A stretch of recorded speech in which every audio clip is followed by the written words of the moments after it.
In the first video on evolution, I gave the example of the peppered moth during the Industrial Revolution in England, and how before the Industrial Revolution there was a bunch of moths. Some were dark, some were light, some were in between. But then once everything became soot-filled, all of a sudden the dark moths were less likely to be caught by predators, and so all of the white moths were less likely to be able to reproduce successfully. So the black moth trait, or that variant, dominated. And then if you came a little bit later and you saw all the moths have turned black, it's like, oh, these moths are geniuses. They appear to have somehow engineered their way to stay camouflaged. And the point I was making there is that, look, that wasn't engineered or an explicit move on the part of the moths or the DNA. That was just a natural byproduct of them having some variation, and some of that variation was selected for. So with that example, that was pretty simple, black or white. But what about more complicated things? So for example, here I've a couple of pictures, what's commonly called the owl butterfly. And what's amazing here, and it's pretty obvious, if I probably don't have to point out to you, is it looks like its wing looks like half of an owl's eye. I mean, I can almost, draw a beak here, and draw another wing there, and you can imagine an owl staring at us, right? And here too, I can imagine a beak here, and you'd think an owl, and there too. And so the question is, how does something this good show up randomly? Right? I mean, you could imagine, okay, little spots or black and white or gray, but how does something that looks so much like an eye generate randomly? Now, the answer is, well, there's a couple of answers. One is, why does this eye exist, or this eye-like pattern, or this owl-like eyes pattern? And there, the jury's still out on that. I read a little bit of it about it on Wikipedia, and all of these images I got from Wikipedia. And Wikipedia, they said, look, there's two competing theories here. One theory is that this, this is, even though to us humans, the way we see things, it looks like an owl's eye, that this is actually a decoy. That this is, when some predator is about to chase wants to eat one of these things, they kind of go for the thing that looks most substantive. So instead of going for the butterfly's body, which is, doesn't look that substantive, they go for the big black thing. They say, oh, that looks like it's protein rich and it'll be a good meal. So they try to snap and bite at that, and if they bite at that, sure, the guy's wings are going to be clipped a little bit and it's going to suck, but the animal itself, the actual butterfly, would survive, and maybe it can repair its wings. I don't know the actual biology of the owl butterfly. That's one theory. And then the argument against that goes, well, no, if that was the case, then you would want the black spot even further back along its, you'd want the spot way far away from the body. You'd want it back here instead of right here, because there's still a chance if something chomps at this little black spot that it'll still get the abdomen of the butterfly. Now, the other theory as to why this exists, and who knows, maybe it's a little bit of both. Maybe both of these are true. Maybe this offers two advantages. The other theory, and this is kind of the one that jumps out at us when we see it, is, hey, this looks like an owl. Maybe this is to scare away the things that are likely to eat this dude.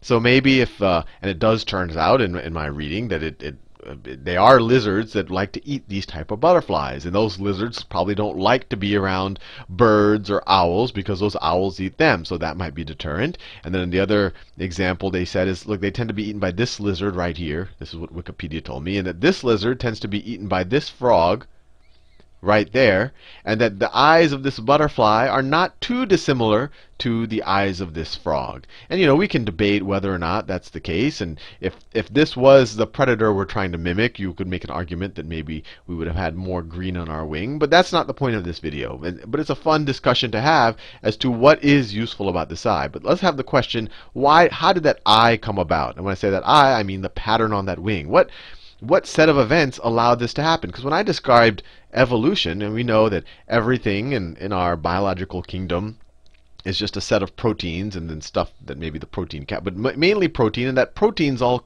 coded for by DNA. I'm going to do future videos on DNA, but DNA is just a sequence of base pairs. It's a sequence of these molecules, and we represent the adenine and guanine and then cytosine and thymine. Then maybe you have a couple of adenines in a row and some guanine and thymine, and I'll do a lot more on this in the future. But the idea is, it's just coded for by this sequence of these molecules. How do you get a sequence? How do you go from a butterfly that has no eye to all of a sudden an eye that goes there? Obviously, just one change that happens from a random mutation, maybe that G turns into an A, or maybe this C and this T get deleted, so everything, that alone isn't going to develop this beautiful of a pattern, or this useful of a pattern. So how do the random changes explain something that's this intricate? And this is my explanation. And obviously, I wasn't sitting there watching over the thousands or millions of years as these owl butterflies emerged. So this is just my theory of how natural selection does explain this type of phenomenon. You have a world where you have, in some environment, you have butterflies. And their wings look like, let's say you have some butterflies that are generally like this. That's their wing. And it's a very bad drawing, but I think you get the idea. And there's just some general patterns. We've seen it before. There's variation. And the variation does show up from these little random changes in DNA. And I think we can all believe that most of these changes are kind of benign. Maybe they just set up differently where a little pattern will show up, or a little speck of pigment will show up with a slightly different color. And we even see amongst these owl butterflies, there is variation. This dude's wing is different than that guy's wing, with the commonality that they do have these eye-looking shapes. And there's not just one. There's actually multiple. This guy has this other thing up here that looks interesting. I mean, they have multiple things, but the one really noticeable feature is this eye-looking thing. So how do we go from this to an eye-looking thing? So the idea is you have some variation. One guy might look like that. Another guy or gal might, just randomly, their dot might be something like that. Another gal or guy, these wings are really badly drawn, but you get the idea. This is the butterfly, it's his antenna right there. That's its body. Another person's patterns might, or butterfly's patterns, might look like this, right? And so they're just random. But when they go into a certain environment, for whatever reason, maybe one of its predators, maybe that theory that these are supposed to look like eyes is true. And so, actually, maybe this guy just has a random pattern here. So maybe for this, and so this guy, and I'm not saying that one, it's like definitely better. They're both going to be found and killed by predators, but it's all probabilistic, right? Maybe this guy has a 1% less chance of getting a predator, because when your predator just looks at him out of the corner of that eye, that little really hazy region kind of looks like an eye, and the predator would be better off just not messing with it, and they'd rather go after the dude that looks like this. So it's just a slight probability. Now you might say, okay, what's 1% going to do? But when you compound that 1% over thousands and thousands of generations, all of a sudden this trait might dominate. And because he's just going to be killed that less frequently, 1% less frequently. Now, maybe this guy has a similar trait, but his spot is closer to the abdomen.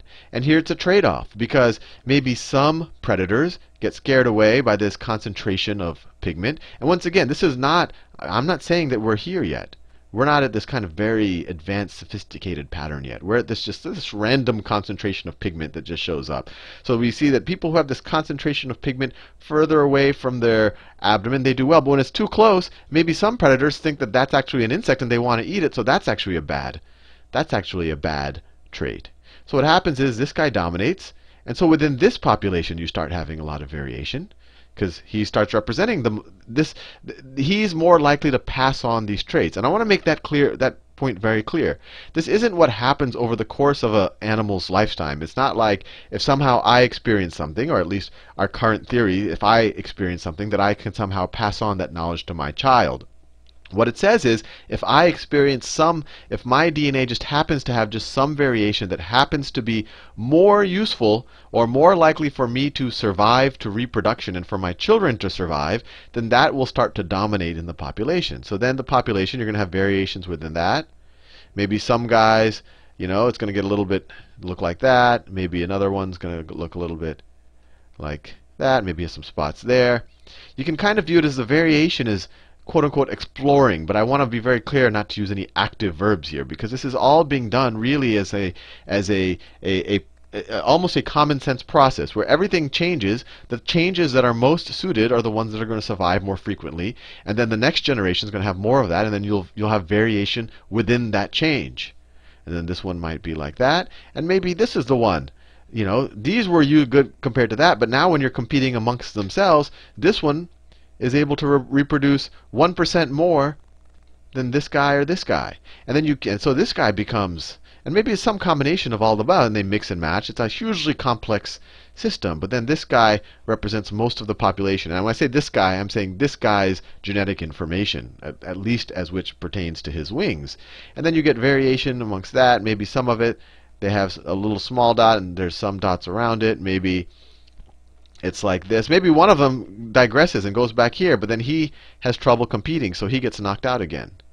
And then some other people have it back here. I think you get the point that this isn't happening overnight. It's happening these changes can be fairly incremental, but we're doing it over thousands of generations. So when you're talking about thousands of generations or even millions of generations, even a 1% advantage can be significant, and when you accumulate those variations over a large period of time, you can get to fairly intricate patterns like this. So I just wanted to explain that, because this is often used as, hey, how does, sure, I can believe the butterfly moth, or I could even maybe believe the examples of the antibiotics and the bacteria or the flu. I mean, because those are kind of real-time examples. But how does something this intricate show up? And I actually want to make a point here. We think this is more intricate because we can relate to it in our everyday lives. But if you actually look at a structure of a bacteria and how it operates, or what a virus does to infiltrate an immune system or a cell, that's actually on a lot more levels, a lot more intricate than a design. In fact, the whole reason why I'm using this as an example is because this is a fairly simple example, as opposed to kind of explaining the metabolism of a certain type of bacteria and how that might change and how it might become immune to penicillin or whatever else. But I want to make this very clear that these very intricate things, they don't happen overnight. It's not like one butterfly was, all of us was, completely looked like one uniform hot pink color, and then all of a sudden they have a child whose wings looked just like this. No, it happens over large periods of time. Although there might be some little weird hormonal change that does this, but I'm not going to go there.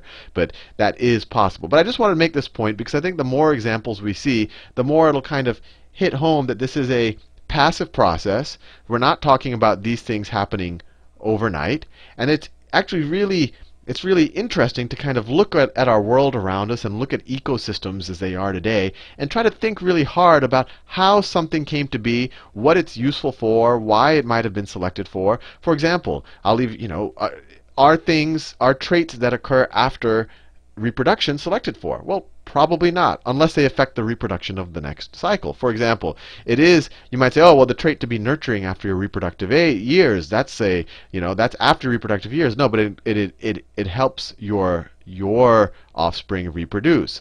But we already see a lot of diseases, especially once we get beyond our reproductive and our child rearing years. So once we get into our 50s and 60s, the incidences of diseases it increases exponentially from when we were younger, and that's because they're no longer being selected for, because it no longer affects our ability to reproduce, because we've already reproduced, we've already raised our children so that they could reproduce. So anything that happens at that point is now not being selected for. So anyway, hopefully this video gave you a little bit more nuance on evolution, and I want to do a couple of videos like this because I really want to make it clear that it's not making some wild claim that all of a sudden this appear spontaneously, that it really is a thing that happens over millennia and eons and very gradually.